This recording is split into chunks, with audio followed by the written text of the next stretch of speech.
School থেকে college, বিশেষ করে স্কটিশ, আপনাকে এই একটা মুভমেন্ট, বামপন্থী চিন্তাধারা, এগিয়ে যাওয়া, আপনার মধ্যে পরিবর্তন আনতে কি সাহায্য করেছিল?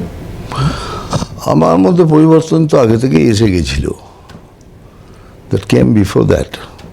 তবে কলেজ একটা আত্মার টান থেকেই যায়, ওই জন্য যখনই ডাকে স্কটিশ চলে আসে। লাস্ট ইয়ারও ম্যাডাম প্রিন্সিপাল আমাকে ডাকলেন, আমি ডেফিনেটলি আসবো, আমি এসেছি। She is a very nice lady, আমাদের প্রিন্সিপাল যিনি আছেন, very nice, very affectionate lady.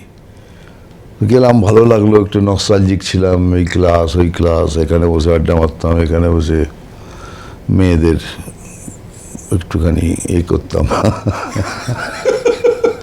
তারপরে ক্যান্টিনে বসে যেগুলো কথা সব একবার ঘুরলাম, ঘুরে ভাল লাগলো, বেশ নস্টালজিক ফিলিং এলো।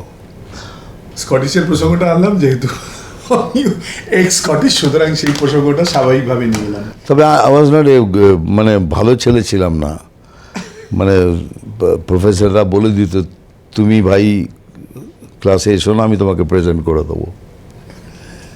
বলে তোমাকে আমি প্রেজেন্ট করে দেবো, তুমি ক্লাসে ঢুকবে না। এই পর্যায়ে চলে গেছিলাম, মানে প্রত্যেকটাই কি